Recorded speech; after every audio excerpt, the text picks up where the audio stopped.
buenas tardes o buenos días, dependiendo de dónde se encuentre cada cual. Tenemos con nosotros al profesor Ángel Esteban, que nos visita para inaugurar oficialmente el Máster Universitario en Literatura Española y Latinoamericana de la Universidad Internacional de La Rioja. Ángel es catedrático de Literatura Hispanoamericana en la Universidad de Granada, donde coordina el Máster en Estudios Latinoamericanos. Ha sido también profesor visitante en algunas prestigiosas universidades de Estados Unidos y América Latina, como la Universidad de Delaware, Brown University, Princeton University y la Universidad de La Habana. Es director del grupo de investigación de la Universidad de Granada, IBRIS o HIBRIS, y Literatura y Cultura Hispanoamericana, y ha publicado más de 60 libros entre ensayos, antologías, ediciones críticas de clásicos latinoamericanos y libros de conjunto. Además, ha publicado más de 180 artículos en revistas especializadas y capítulos de libros. Entre sus publicaciones destacan Cuando llegan las musas, Cómo trabajan los grandes maestros de la literatura, del año 2002, Gabo y Fidel, El paisaje de una amistad, de 2004, De Gabo a Mario, La estirpe del boom, del año 2009, El flaco Julio y el escribidor, Julio Ramón Ribeiro y Mario Vargas Llosa, Cara a cara, del 2014, El escritor en su paraíso, 30 grandes autores que fueron bibliotecarios, año 2014, La estirpe de Babel, su primera novela, año 2016, y El hombre que amaba los sueños, Leonardo Padura, Entre Cuba y España, año 2018. La conferencia de hoy se centrará en las investigaciones realizadas por el profesor en la Universidad de Princeton durante una estancia realizada para la publicación de su libro De Gabo a Mario, La estirpe del boom. En el mismo se abordan los orígenes del desarrollo del boom latinoamericano. Además, la relación entre los miembros de dicho movimiento, sus cartas de ida y vuelta, la amistad entre sus principales protagonistas como García Márquez, Vargas Llosa, Carlos Fuentes, Julio Cortázar, Cabrera Infante, entre otros. Y sin más, os dejamos con la clase que lleva por título El boom latinoamericano contado por sus premios Nobel. Bueno, muchas gracias, profesora Aparicio, por esta presentación, y también quiero dar las gracias a la Universidad Internacional de La Rioja por la invitación a esta charla, a esta conferencia, que trata pues, sobre uno de mis libros.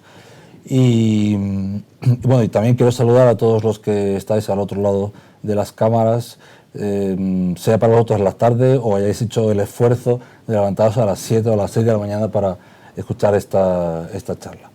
Entonces, bueno, es interesante porque creo que de lo que voy a hablar brevemente hoy, porque es muy difícil resumir el contenido de un libro en media hora, pues es quizá el proceso más importante que se ha dado en la literatura latinoamericana o hispanoamericana desde sus comienzos hasta el día de hoy, que es un proceso de absoluta internacionalización. Es decir, ya hubo algún intento o algún proceso, algún comienzo de un proceso anterior, como pudo ser, por ejemplo, el modernismo, solo con ver la proyección que tuvo Rubén Darío, y no fue el único, ¿verdad? En literatura que ya no tenía nada que ver con el mundo hispánico, americano, y en el idioma español, podemos ver que efectivamente ya hay un proceso de internacionalización. Y luego, la época de las vanguardias supuso también no tanto un proceso de internacionalización de la literatura hispanoamericana como un momento en el que la literatura hispanoamericana se unió a esa internacionalización que supuso ya la vanguardia en sí, el proceso de las vanguardias. Ahora bien, en ese momento de los años 60, lo que más tarde se llamó el boom latinoamericano, digamos que es el primer gran proceso de internacionalización. Y quiero ver un poco pues, cuáles son esas causas, que es lo que se trata de ver aquí. Y todo se ha visto, todo este libro, pues se ha tratado alrededor de las cartas que se escribieron la mayoría de eso, o quizás los principales miembros de ese proyecto internacionalizador. Es decir, García Márquez, Vargas Llosa, Julio Cortázar, Carlos Fuentes, Cabrera Infante, José Donoso, Alfredo Echenique, y todos los que estaban, incluso algunos escritores españoles que estaban alrededor de ese ambiente. Y bueno, de ahí nació este libro. Te digo que la primera edición fue en el año 2009 que Espasa Calpe la publicó en España y en el mismo formato se publicó también en toda América Latina y en Estados Unidos por la editorial Planeta. Luego vino, 2 años más tarde, vino esta edición, una edición que hizo Vintage, solo en español, solo para los Estados Unidos. Luego, hace 2 o 3 años, volvió a publicar el mismo libro en España, en español, en la editorial Verbum, y ha habido varias traducciones. Por ejemplo, esta es la traducción que hubo al turco, esta es la traducción que hace poco ha salido del serbio, y actualmente acaba de salir la traducción al árabe, que la tenéis en la pantalla, que bueno, yo todavía no tengo ejemplares, pero por lo menos la carátula la tengo. Y bueno, otras traducciones se están haciendo ahora mismo. Vamos entonces a ver un poquito en qué consiste ese proyecto de internacionalización. Y tiene que ver mucho, además, la amistad. Creo que la amistad fue un factor importantísimo para que ese proyecto internacionalizador se llevara a cabo. Esta amistad tiene que ver con que por primera vez en toda la historia de América Latina, los grandes escritores de ese momento, de esa generación, se hacen amigos. Es que en las épocas anteriores a veces ni siquiera se conocían de oídas. A lo mejor alguno, había leído alguna obra de algún otro, pero no había un contacto entre los grandes escritores de todos los países de América Latina. Había a veces más contacto entre algunos escritores de América Latina y España o Europa que entre escritores que viven en un país contiguo al otro, venezolanos y colombianos, mexicanos, guatemaltecos, argentinos, uruguayos. Esto estaba ocurriendo hasta este momento. ¿Qué ocurre ahora? Se da un proceso continental. La literatura llega a tener a protagonizar un proceso continental. Es decir, no es que se vayan a difuminar las nacionalidades, pero sí los escritores son conscientes de que están viviendo una realidad diferente que no solo tiene que ver con el carácter de la literatura, sino que tiene que ver con el carácter de la difusión de esa literatura y del conocimiento de esa literatura que tienen entre ellos. Y gracias a eso es por lo que se da la internacionalización. Voy a poner algún ejemplo. En las décadas anteriores, la amistad entre Borges y Bioy Casares también fue una amistad legendaria y además duró toda la vida. No como la de algunos de estos protagonistas del boom, que por razones diversas algunos dejaron de ser amigos.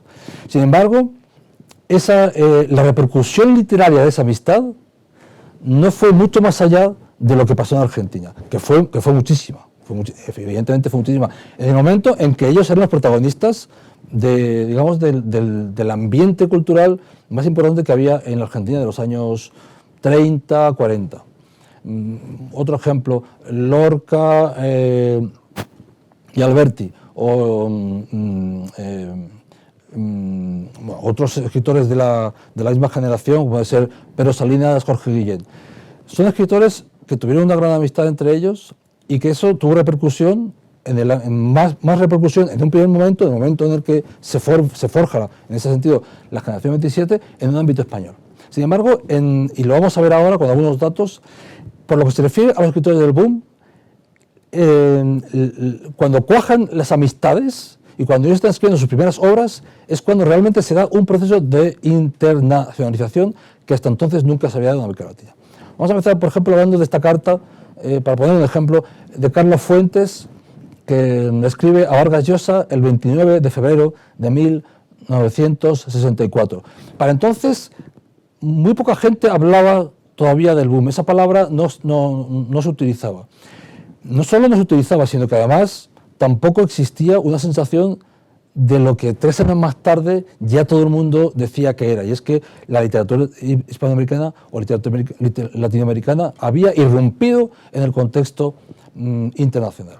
Fijaos lo que dice: querido Mario, acabo de terminar La ciudad y los perros, y me cuesta trabajo escribirte y saber por dónde empezar. Siento envidia, y de la buena. Carlos Fuentes es mayor que Vargas Llosa y además ya ha escrito, en ese momento en que le escribe, ya ha publicado por lo menos 3 novelas y es un hombre conocido en México, incluso fuera de México. Pero dice: siento envidia y de la buena ante una obra maestra que, de un golpe, lleva la novela latinoamericana a un nuevo nivel y resuelve más de un problema tradicional de nuestra narrativa. Esta va a ser una de las características que va a tener esta narrativa y que va a constituir una piedra importante de toque para que se produzca ese proceso de externalización de la literatura fuera de los límites de América Latina. Dice, el futuro de la novela está en América Latina, donde todo está por decirse. No dice el futuro de la literatura latinoamericana, no dice el futuro de la literatura en lengua española, dice el futuro de la novela. Está en América Latina, como en otras épocas estuvo pues en la narrativa española, por ejemplo, época del Siglo de Oro, o en la narrativa pues, de la generación perdida a principio, en las primeras décadas del siglo XX. Donde todo está por decirse, por nombrarse y donde la literatura surge de una necesidad y no de un arreglo comercial o de una imposición política. Ahora, al leer una detrás de otra, El siglo de las luces, Rayuela, El coronel no tiene quien le escriba y La ciudad y los perros, me siento confirmado en ese optimismo. Creo que no hubo, el año pasado, otra comunidad cultural que produjera 4 novelas de ese rango.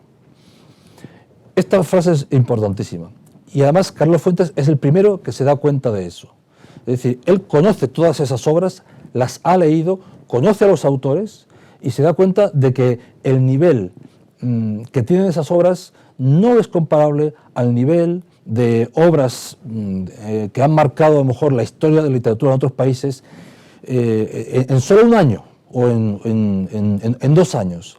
Y además, eso otra cosa importante, no solo El siglo de las luces de Carpentier, Rayuela, Cortázar, El coronel, García Márquez, La ciudad de los perros, Vargas Llosa, es que Carlos Fuentes, que ya había publicado su primera novela en el año 58, en el año 62, está hablando de ese momento, en el año 63, él publica 2 novelas, una de ellas La muerte de Artemio Cruz, que no desmerece nada ninguna de estas otras 4, pero evidentemente él no se cita, pero también está, por ejemplo, Sobre héroes y tumbas de Ernesto Sábato. Es decir, hay por lo menos 6 grandes novelas, de las que luego definieron lo que más tarde se llamó el boom, que se han publicado en el mismo momento. Y es verdad, pero no solo son importantes, y eso lo voy a decir después, no voy a leer el resto de la carta, él lo va a decir después, no solo son importantes porque son muy buenas, sino porque realizan unos planteamientos sobre la identidad latinoamericana que no los habían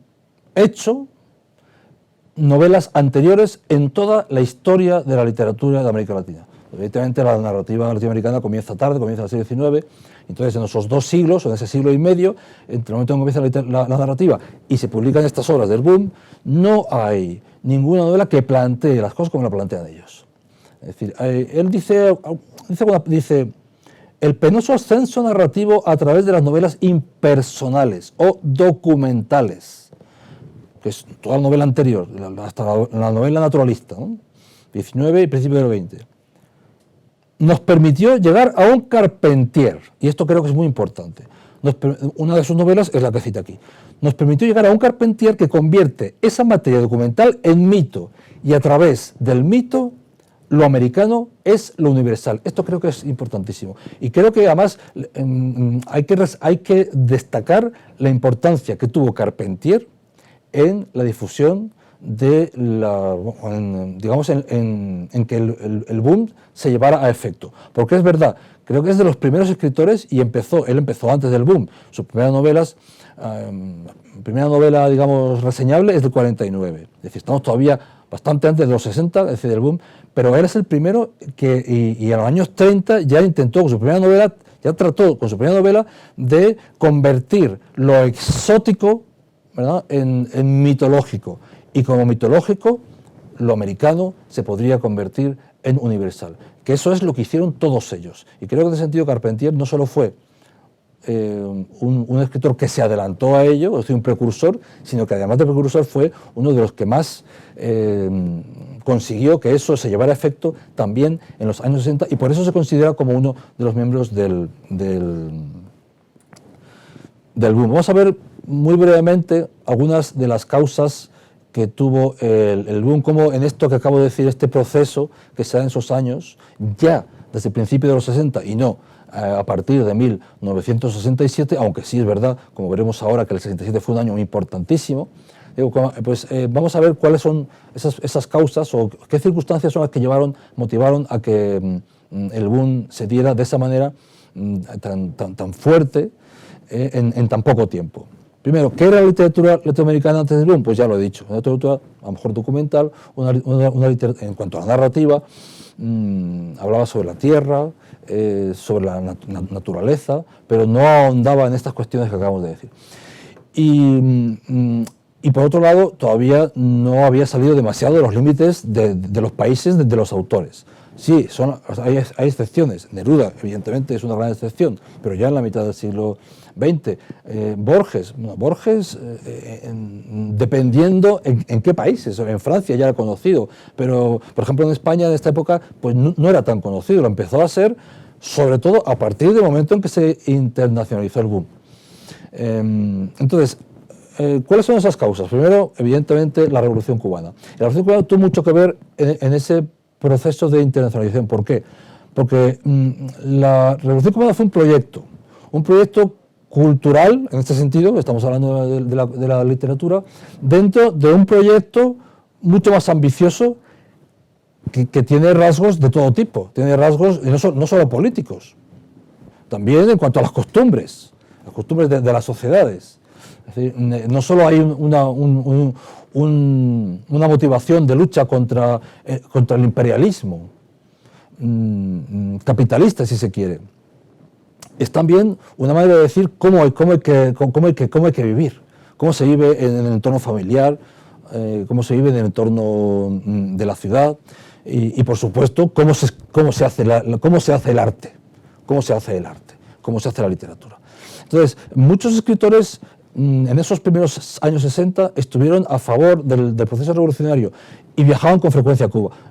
Cuba, por el segundo punto, pongo los congresos. Cuba puso de moda los congresos sobre literatura en los años 60. Muchos de ellos fueron en Cuba, otros se hicieron, hubo uno al principio en Chile también muy importante, al principio de los 60, pero luego ya empezaron a hacerse congresos en diversos países, y eso supuso que los escritores empezaron a viajar, empezaron a salir de su propio país, a conocer los otros países, a conocer de verdad a los otros escritores, a hablar con ellos, a llevarse los libros dedicados, a leerlos, a comentar con ellos los libros de unos y los de otros, como pasa en esa carta de Carlos Fuentes a Manuel Vargas Llosa.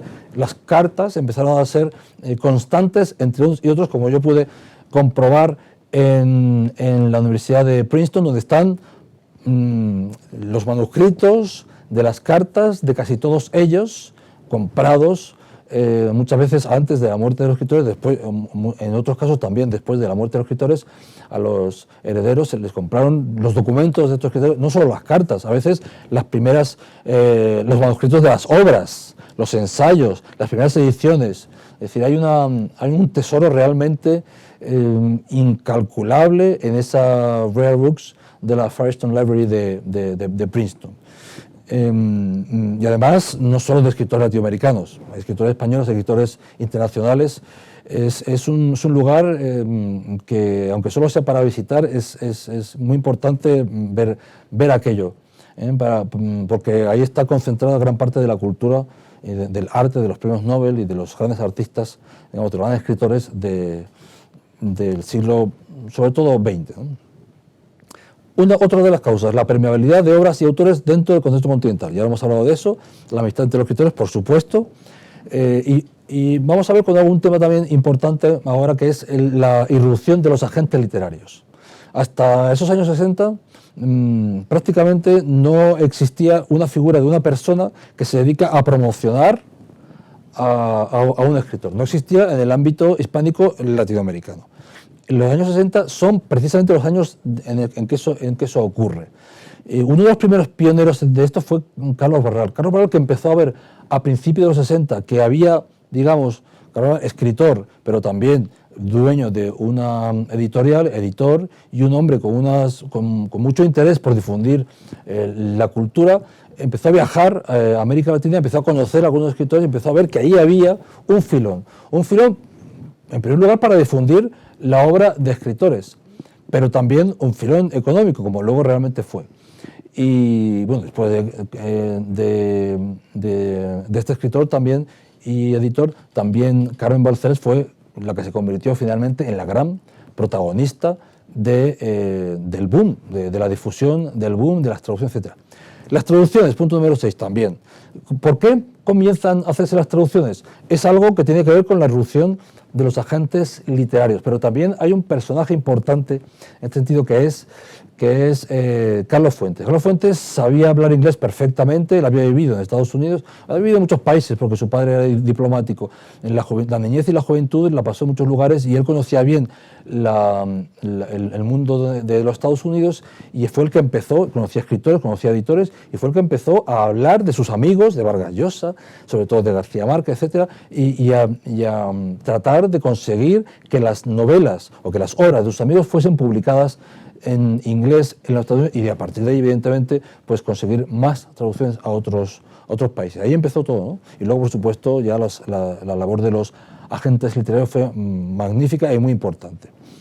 Las diferencias temáticas y formales entre las obras españolas y latinoamericanas. Hemos dicho antes cómo, a través empezando por Carpentier y siguiendo por todo lo del boom, lo que era exótico se fue convirtiendo en algo mítico, en algo también identitario y pasó a ser universal. Hoy en día la cultura latinoamericana nos parece, a lo mejor algunas cosas nos parecen exóticas, pero la mayor parte de las cosas que tienen que ver con la cultura latinoamericana para nosotros ya forman parte de la cultura, o por lo menos occidental, si no universal, occidental.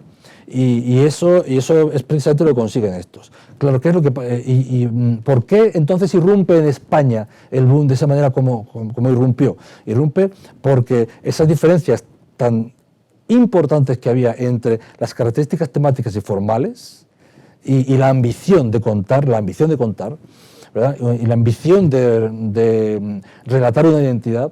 Eso era muy diferente a lo que se estaba haciendo en España desde los años 40, donde pues eso, las novelas hablaban prácticamente del hambre, de la guerra civil, de la posguerra, el tremendismo, todo esto que, bueno, y a partir del año 60 eso cambió. Pero claro, justo cuando estos escritores irrumpen en España, ¿no?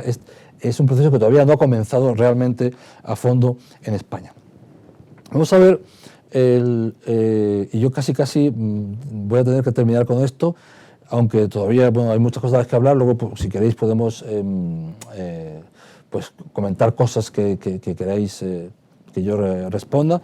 Pero quería comentar esta carta de García Márquez a Mario Vargas Llosa, que es un momento en el que todavía no se conocían. Ellos se conocían en el 67, que es el gran año, ¿no? El gran año del boom.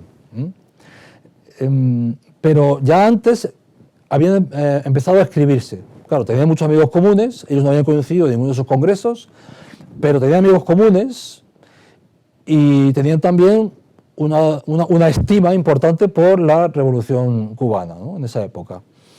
Y entonces, bueno, pues ya habían quedado para conocerse en el 67. Y en esta carta se manifiesta que ya tienen cierta amistad a través de las misivas, pero que tienen una camaradería y unos puntos en común que hacen que luego surja esa gran amistad. Fijaos lo que dice esa carta de diciembre del 66. Dice: mi querido Mario, como agente eres por lo menos más activo que Carmen Balcells. Bueno, él también le había hecho gestiones. Vargas Llosa también había hecho gestiones para que García Márquez fuera traducido a otros idiomas. Ya le mandé a Westphalen un capítulo de Cien años de soledad y, por cierto, uno de mis preferidos, la subida al cielo en cuerpo y alma de la bella Remedios Buendía. Así que te has anotado tu poroto. He aceptado viajar a Buenos Aires en julio del año entrante como jurado del concurso de primera plana. Creo que al regreso, en agosto, haré una escala en Caracas para un congreso de escritores que harán allá con motivo de la entrega del premio Rómulo Gallegos y que tú te ganarás sin remedio con la Casa Verde. Esto es importante porque realmente eso ocurrió. Eso ocurrió. Es decir, ya efectivamente, medio año antes de la entrega de ese premio, era la primera vez que se convocaba el premio Rómulo Gallegos. Era un premio que fue anterior a la convocatoria de Cervantes, era como, digamos, fue ahora visto con los 50 años o 60 años de distancia, el premio Cervantes fue como el que sustituyó en importancia al premio Rómulo Gallegos, que se creó unos pocos años antes de que se creara Cervantes. Y además ese año 67 fue la única vez que Rómulo Gallegos, el gran escritor venezolano, lo dio en mano, todavía estaba vivo, ya la siguiente vez que se convocó 2 años más tarde, él ya había fallecido. Es decir, que Vargas Llosa, que recibió ese premio, fue el único autor que lo recibió de manos de Rómulo Gallegos. Entonces, ¿qué ocurre después de esta carta? Y después, en el momento en que ellos se conocen, después de haberse enviado varias cartas durante ese año 66 y 67, que realmente coinciden en Caracas en verano del 67. Entonces, coinciden 2 cosas. Primero, la entrega del premio, que tuvo muchísima difusión en el ámbito latinoamericano, y después la publicación de 100 años de soledad en ese mismo verano. Eso fue muy importante porque esos 2 acontecimientos juntos fueron los que llevaron a estos 2 autores a pasar de ser unos buenos escritores, reconocidos incluso fuera de su país, a ser los 2 grandes protagonistas del boom. Fijaos lo que pasa en el verano 77. 3 cosas importantísimas. Primeros días de agosto, en Caracas, ese congreso de literatura y el premio Rómulo Gallegos, donde Vargas Llosa dice que la literatura es fuego y que tiene que quemar, porque el escritor tiene que ser un inconformista, que tiene que decirle a la sociedad lo que va mal para que la sociedad pues rectifique o por lo menos lo escuche, ¿no? Y se conciencie. 12 de agosto y días siguientes, después de estar en Caracas, los 2 juntos, ellos 2 estuvieron en ese congreso de Caracas, después los 2 juntos fueron a Bogotá. En Bogotá tuvieron un ciclo de conferencias, parece como que se había transmitido, ¿no? ese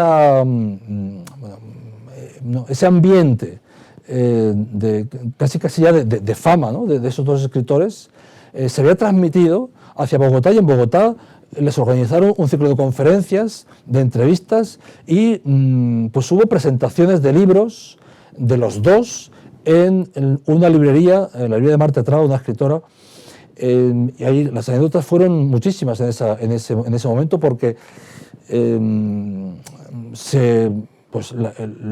el acto de la presentación fue un acto que se convocó con muy poco tiempo de antelación.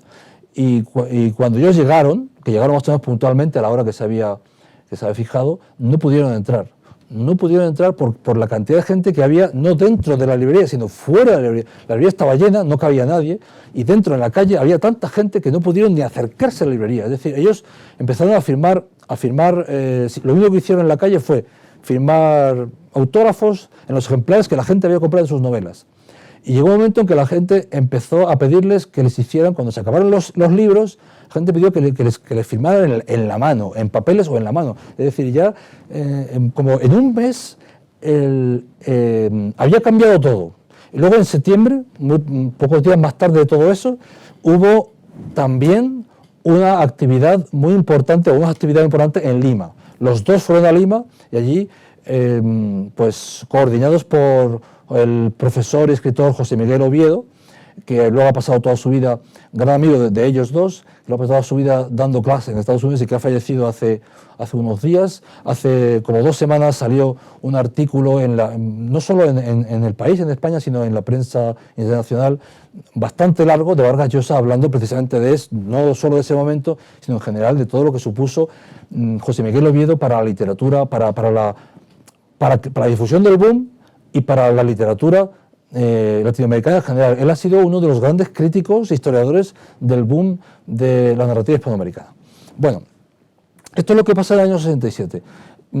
A partir de ahí, estos 2 escritores se van a vivir, deciden, bueno, ya García Márquez lo tenía ya decidido hace tiempo, Vargas Llosa no, pero los 2 se van a vivir a España. Esos años de España son los años en los que esa amistad se profundiza de una manera muy, muy fuerte, muy interesante, pero es que además alrededor de ellos va a haber un grupo de escritores que o bien van a vivir a España, o bien ya vivían allí, como el caso de Donoso, o bien van a pasar con mucha frecuencia por allí, y España, digamos que sustituye a México como la capital del boom. Y va a ser finalmente la capital del boom, porque van a estar ahí las editoriales, los agentes literarios, los escritores. Ese ámbito de cooperación entre escritores españoles, escritores latinoamericanos, agentes literarios, editoriales, traductores, etcétera, es lo que va a consolidar el boom de la literatura hispanoamericana y también lo que permitirá que la literatura española salga de ese, se puede decir así, letargo que tenía desde la guerra civil, desde que terminó la guerra civil por razones obvias, y empiece a incorporarse en esa dinámica que había creado la literatura hispanoamericana. Y eso, aunque han pasado 50 años desde ese momento hasta ahora, es lo que, según mi opinión, ha permitido y permite que la literatura en español, tanto la literatura escrita por los españoles en España y por los latinoamericanos, continúe viviendo una especie de siglo de oro que, bueno, no sabemos hasta cuándo durará. Muchas gracias. Muchas gracias al profesor Esteban por su conferencia y pues pasamos a la sesión de preguntas. Si alguien quiere comentar algo, preguntar. Tenéis una asignatura sobre el boom, los que sois alumnos, sí, ¿no? Una asignatura sobre el boom. Los que sois alumnos, pues mi cara os sonará porque la asignatura del boom latinoamericano soy yo quien la imparte, así que pues a ver, varios están escribiendo. Están escribiendo, ¿no? Sí, sí. Bueno, muchas gracias. Muchas gracias, profesor Sevilla, por lo que acaba de decir. Efectivamente, es una visión completa en la medida en que en media hora se puede hablar de una manera completa de todo esto, ¿no?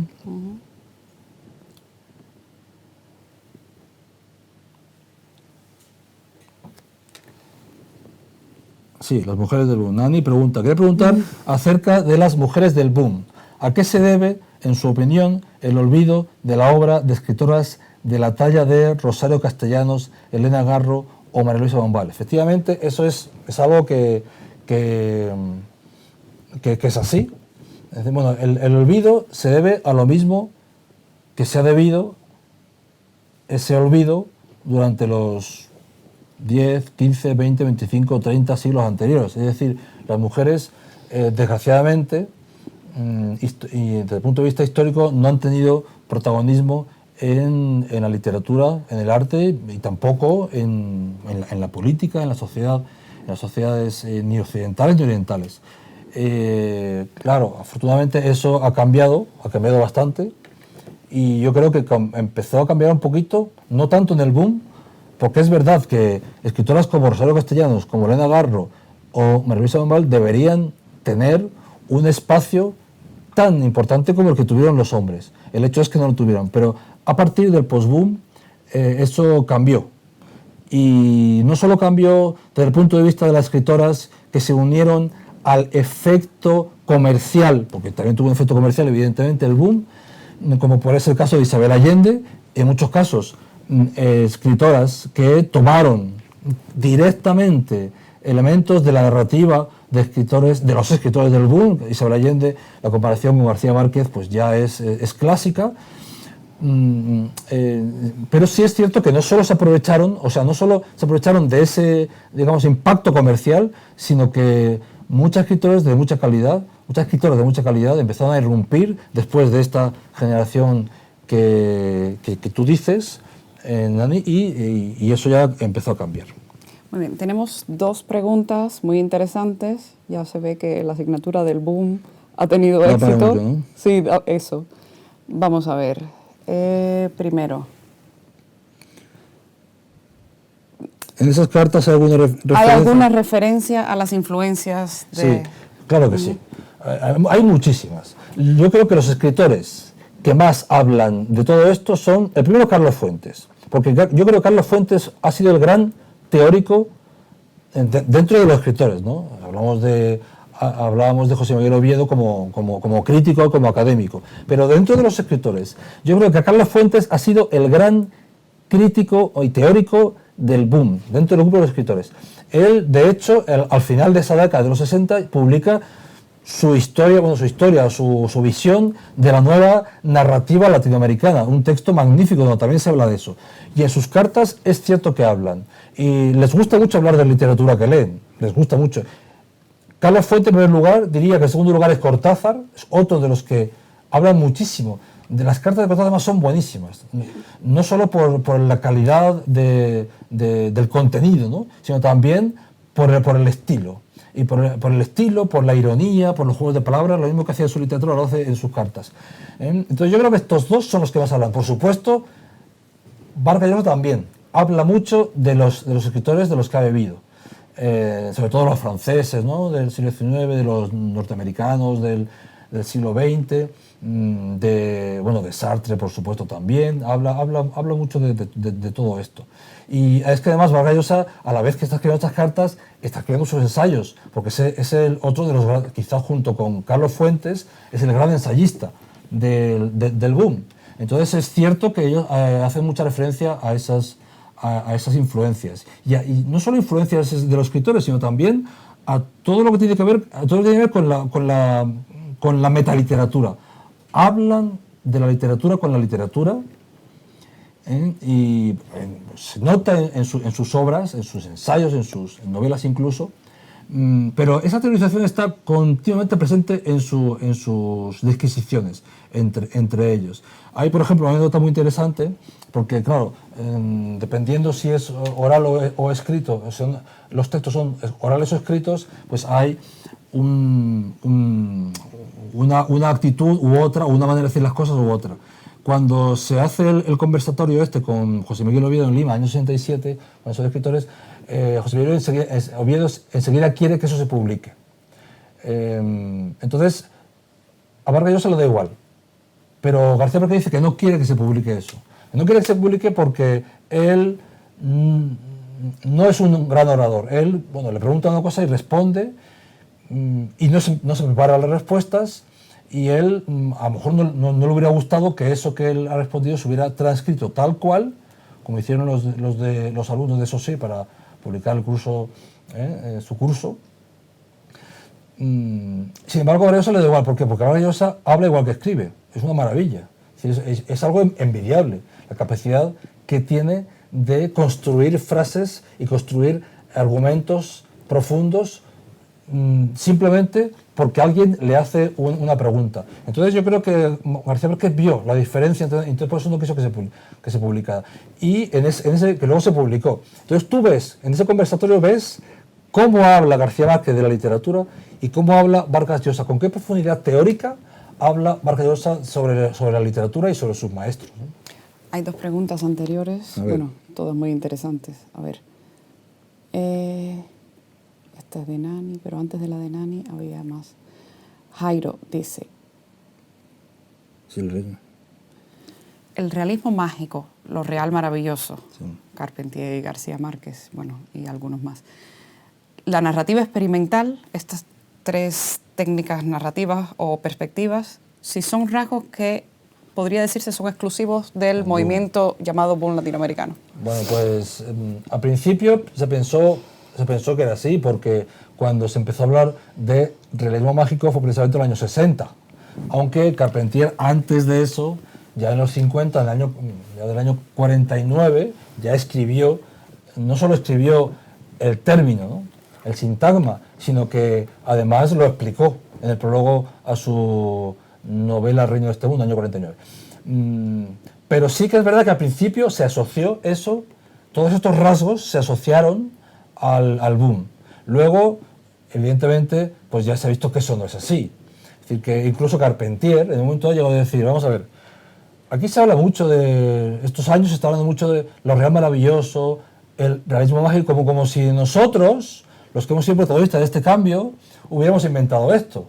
Entonces él empieza a citar a los cronistas de Indias, siglo XVI y siglo XVII. Dice, el realismo mágico estaba ya ahí. Esas descripciones que los españoles que van a América y tratan de describir algo que les parece mágico porque les parece imposible, algo que en Europa nunca se ha visto, y tratan de describir con sus palabras lo que están viendo para que los españoles, cuando ellos reciben esos textos, esas cartas o esos libros, pues traten de imaginarse lo que ellos están viendo. Dice Carpentier, eso ya es realismo mágico, o eso ya es lo real maravilloso. En cuanto a la literatura experimental, claro, lo experimental es anterior al boom, entre otras cosas porque ya en la vanguardia, bueno, experimental es Sor Juana, si se quiere, ¿no? Pero es que los modernistas fueron muy experimentales, y Rubén Darío le dio un brillo a la lengua española que hacía siglos que no se le daba. Es decir, y Rubén Darío se inventó palabras, y Rubén Darío tomó términos del griego, sobre todo del griego, también del latín, para tratar de explicar, ¿no?, las metáforas que quería definir. Bueno, ya por supuesto Rubén Darío, pero es que luego la vanguardia también es la idea de que el poeta es un pequeño dios, como decía Huidobro. La experimentación sobre todo pertenece a la vanguardia. Claro, más en poesía que en narrativa, aunque también la hubo en narrativa. Pero sobre todo, efectivamente, los que pusieron la experimentación por encima de todo y le dieron a la literatura en lengua española y a la lengua española otros vuelos fueron los del boom. Pregunta Víctor, ¿cuál podría considerarse la obra inaugural del boom? Bueno, la obra del boom, hay gente que diría, bueno, 100 años de soledad, pero es que es año 67, eso está ya muy lejos, ¿no? El boom hay que pasarlo hacia adelante. Yo diría que la primera obra, para mí, la primera obra del boom es La región más transparente. Carlos Fuentes, pero es año 58. Año 58. Es decir, todavía no estamos en los 60. Si queremos saber cuál es la primera obra latinoamericana que empezó a tener un grado de internacionalización que coincide con lo que luego sería el boom, ese es Vargas Llosa, La ciudad de los perros, 1963. Había preguntado Olga sobre los temas. A ver. Olga, sí. Y luego vamos a Nani. En definitiva, ¿cuántos autores forman parte del boom? Bueno, esa nómina es larga. Es que esa nómina es muy larga, la verdad es que es muy larga. Y además de la identidad latinoamericana, ¿cuáles serían los otros temas que se evidencian en sus obras? Sí, los temas y los... Bueno, autores, evidentemente autores hay muchísimos del boom. No voy a hacer una lista, incluso hay gente que le ha dado listas. Lo que pasa es que en cuanto salió, lo importante era que cuando salió una lista, de repente ya venía a decir, yo no pertenezco al boom. A mí uno de los primeros que hizo fue, por ejemplo, un Cabrera Infante. Cabrera Infante, que estuvo muy relacionado con muchos del boom, fue amigo de algunos de ellos y enemigo acérrimo de otros de ellos. Cuando le preguntaron, o cuando salía su nombre en las listas, él fue uno de los grandes, en ese sentido, de esa época, decía que él no pertenece al boom. Y la otra pregunta era los temas. Además de ¿no? la identidad latinoamericana. También sería larguísimo de hablar. Sí. Claro. O sea, todos los temas confluyen en ese. Sí. Todos los temas confluyen en ese. Porque se trata de explicar cuál es la identidad, ¿no?, del mundo latinoamericano. Pero yo diría que muchos temas tienen que ver con la tierra.